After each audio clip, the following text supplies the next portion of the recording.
और कैलाश जी ने जो आरोप लगाए वो तो कोई आरोपों में सच्चाई होगी जब भी पत्र लिखेगा, ऐसे तो कोई व्यक्ति अपनी पार्टी के खिलाफ क्यों पत्र लिखेगा, बताओ मुझे।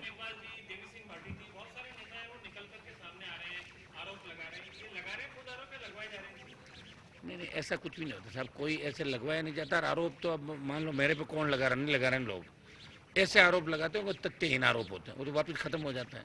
जब हम बैठे हैं काजल की कोठरी के अंदर, आपको पता है सरकार गिराने से लेके गिरने से लेके चुनाव भी हुए सारे, आप सब एक एक चीज़ से जानते हो कि आरएलपी कहाँ थी, हम कहाँ थे।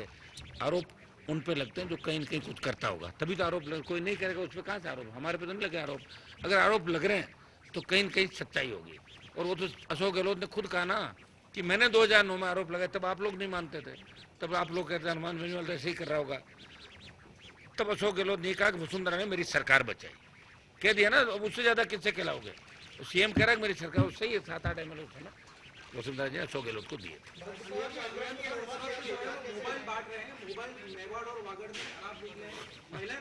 उनको ठीक करा देंगे, खराब निकला तो उनको ही ठीक करा देंगे। मैं ये बता रहा हूँ, इनका तो काम है वोट कैसे मिले। आप समझो रेवड़ियाँ बांटना, वोट लेना, इनका मकसद एक वोट मिल जाए बस। देखिए अशोक गहलोत 2 चीज़ में कामयाब हो गए, एक तो सचिन पायलट का ऑपरेशन करना था, वो तो परमानेंट कर दिया उन्होंने, तो ये उनकी जीत हो गई। वो अपने आप में बहुत खुशी से महसूस, हर आदमी को कहता है बताओ पायलट का ऑपरेशन किया कि नहीं किया, तो कर दिया। और चूंकि उन्होंने क्या किया, वो खुद ही कर लिया उन्होंने। कहा तो मानेसर गए, बड़ी बड़ी बात करी, मैं आज सीएम बन के आ रहा हूँ, अपने लोगों का मैं 15 दिन बाद आ रहा हूँ, किसी का कहाँ हो, कॉफ़ी सीएम हाउस में पिएंगे अपने साथ, कहाँ कॉफ़ी पी ली क्या सीएम हाउस के अंदर, बताओ मुझे। तो ऐसा करके खुद ही उन्होंने अपनी मटिया मेट करा ली। अगर वो निकल के आ जाते पार्टी से सचिन पायलट, तो आरएलपी और वो मिला के 100 सीट राजस्थान में लेते। लेकिन देखो ये समय किसी के साथ नहीं चलता, ये समय अपने हिसाब चलता है। जो एक बार व्यक्ति अपना ट्रैक चूक जाता है तो उसको उसकी वो भी जो हर्जाना उसका भुगतना पड़ता है। सचिन पायलट को लेकर आपने जो बोला, आपको क्या लगता है कि सचिन पायलट का समय निकल चुका है? निकल चुका, समय निकल गया, सचिन पायलट का समय निकल गया। तभी तो देखो ना, जवानों के बीच मैं ही बैठा हूँ सिर्फ, है क्या समय किसी का। क्यों सचिन पायलट जैसे पहले मुखर होते थे, अब मुखर नहीं हो रहे? छात्र संघ के चुनाव को लेकर भी मुखर नहीं हो रही? अरे कोई और दूसरा भी हो रहा है क्या। सचिन पायलट को छोड़ो, वो तो उनकी आंतरिक मजबूरियाँ होगी, कई दूसरे कारण आप भी जानते हो कि क्या कारण उस समय हुए होंगे मानेसर गए जब। ये सारी बात मेरे से आप क्यों कहलवा रहे हो, ये तो उन लोगों से माइक ले लीजिए। मैं ये कह रहा हूँ, अब आ रही है आवाज आपको, चालू है माइक। मैं कह रहा हूँ कि सचिन पायलट, पहली बात तो ये कि ये प्रेस कॉन्फ्रेंस सचिन पायलट की नहीं मेरी है, ठीक है। लेकिन बार बार जब आप उनका नाम ले रहे हो तो मैं आपको नाम इसलिए उनका ले रहा हूँ, मैंने उनको मुख्यमंत्री बनाने की पैरवी की थी।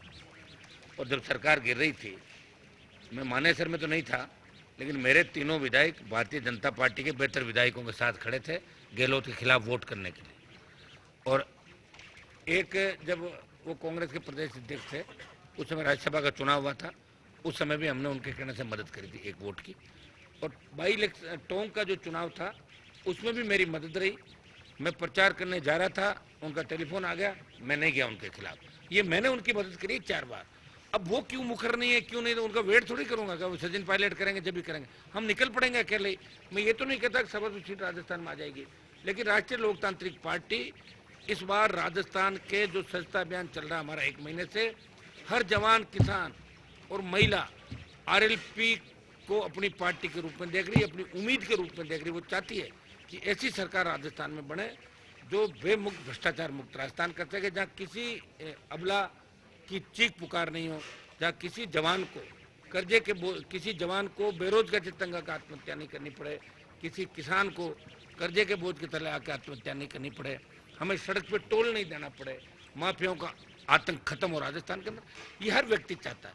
ये बार बार अपन पायलट, गहलोत, वसुंधरा इनकी बात करते, अब इनकी बात तो बेमानी हो गई। ये तो तीनों ही अगले जो 23 का जो सिनेरियो है, ये तीनों आपको कहीं नजर नहीं आएंगे, न तो पायलट आएंगे, न गहलोत आएंगे और न वसुंधरा आएगी।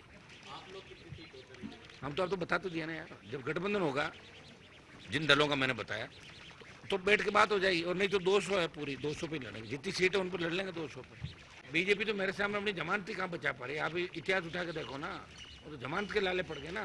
13 में जमानत जब्त हुई थी, तो पूरा नरेंद्र मोदी जब गुजरात के सीएम थे तो 2 सभा मेरे विधानसभा क्षेत्र में कराई और जमानत जब्त हुई भारतीय जनता पार्टी। पिछली बार भी 10-12 लोग तो मेरे यहाँ धोख लगा के विधायक बन गए थे, और कांग्रेस के भी कई लोग बन गए।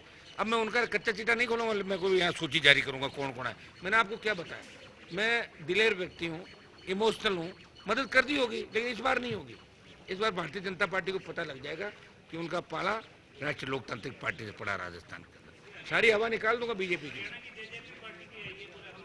आने दो ना, क्या फर्क पड़ता है उससे। यहाँ कौन पूछता है साहब। अब तो एक जमाना था कि हरियाणा के यूपी के नेताओं की जय राजस्थान के लोग बोलते थे। अब तो राजस्थान वाले तो कह रहे हैं हम आगे बढ़ रहे हैं देश में। तो राजस्थान का जवान नेता आगे बढ़ रहा है तो कहाँ से वो पहलवान बेटियां बैठी, जब हरियाणा वालों को याद तो नहीं आई उनकी, गए तो नहीं नेता उनसे मिलने। उत्तर प्रदेश के नेता क्यों नहीं गए मिलने, वहाँ तो आरएलपी थी, राजस्थान का हनुमान बेनीवाल लड़ रहा था लोकसभा के अंदर। जब अभी 3 दिन तक बहस चली इस अविश्वास प्रस्ताव पे, कितने सांसद बोले होंगे, एक सांसद ने उस बाहुबली का नाम नहीं लिया जिसने पहलवान बेटियों का शोषण किया। एक व्यक्ति हनुमान बेनीवाल था जिसने फिर उस बात को उठाया। मैंने आपको एक ही बात कही, हमारी कथनी और करने में कोई अंतर नहीं। हम दिल्ली को भी घेरेंगे आगामी दिनों के अंदर अग्निपथ को लेके। अग्निपथ चूंकि हमारे संघर्ष का ही परिणाम है कि पहले इन्होंने कहा था कि अग्निवीर जो बनेंगे वो 25% को हम एडजस्ट करेंगे, 75% वापिस जाएंगे। तब हमने एक तर्क दिया कि आप ट्रेनिंग आर्मी की दोगे और 75% जो वापिस जाएगा उनकी जो वापिस जाएगा वो तो आर्मी की ट्रेनिंग लिया होगा। तो आर्मी की ट्रेनिंग लिया हुआ व्यक्ति जो हमारे जो अंदरूनी इलाके हैं जहाँ नक्सलवाद है, जहाँ भाषावाद है, जहाँ जातीय हिंसा फैलती है, तो वह पैरामिलिट्री फोर्स लगती है। तो पैरामिलिट्री फोर्स का जवान वो 75% जो वापिस आएगा उनमें 40% का दिमाग खिसक जाएगा तो लड़ेगा हथियार से। तो पैरामिलिट्री फोर्स का जवान मिलिट्री वाले से कैसे झगड़ा करेगा, यही तो हमने तर्क दिया था। उसका परिणाम ये हुआ कि 25 से डरते हुए सरकार ने 50 कर दिया कि 50 को रख लेंगे। और अब हम दिल्ली जाएंगे ना तो वापिस हो जाएगा। इतना ही दम है दिल्ली की सरकार, कोई दम नहीं जाता दिल्ली की सरकार में, बस हिम्मत और हौसले की आवश्यकता है। और अब के मुझे लगता है किसानों के आंदोलन का नेतृत्व पंजाब ने किया था और जवानों के आंदोलन का नेतृत्व राजस्थान करेगा देश के अंदर। अग्निपथ का मामला आप देख सकते हैं। नहीं 2030 का विजन तो मुझे बताओ, 2030 में वो रहेंगे नहीं तो किस चीज़ का विजन। ये 2030 का विजन हो गया ना भाई, नौजवानों का हक पे डाका डाल के छात्र संघों को बर्बाद करके अपराध भय भ्रष्टाचार राजस्थान में पैदा किया।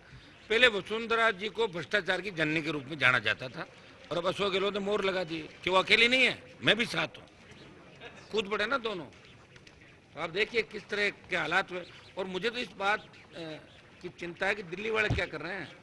मोदी जी जहाँ भी कार्यक्रम में आते हैं तो अशोक गहलोत को आधा घंटा साइड में ले जाते हैं और फिर ये भी कहते हैं कि हमारे सबके जमाने के सीनियर मुख्यमंत्री, उनको किस तरह वो अपने से बड़ा नेता बताने का प्रयास करें।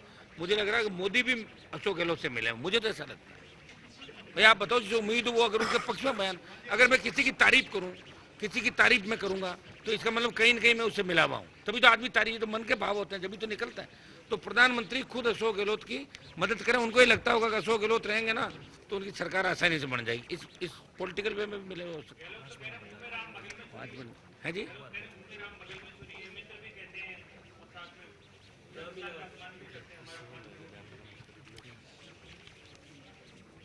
क्या कह रहे हैं?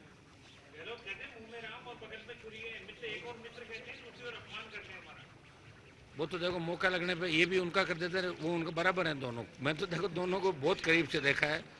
इनको कोई मतलब नहीं सत्ता कैसे प्राप्त हो। प्रधानमंत्री जी का यही सपना 24 कैसे मैं जीत हासिल करूं, चाहे मुझे कुछ भी करना पड़े। कुछ का मतलब आप समझ सकते हो ना, कुछ भी करें। और गहलोत भी ये चाहते हैं कि मैं सारा खजाना खाली कर दूं। मुझे तो चिंता इस बात की है कि लोन ले लेके एडवांस इतना बांट देंगे तो 23 में आएगा वो व्यवस्था कैसे ठीक करेगा। और ये सारा बजट पूरा भी होगा क्योंकि आचार संहिता लग जाएगी 4 अक्टूबर के बाद।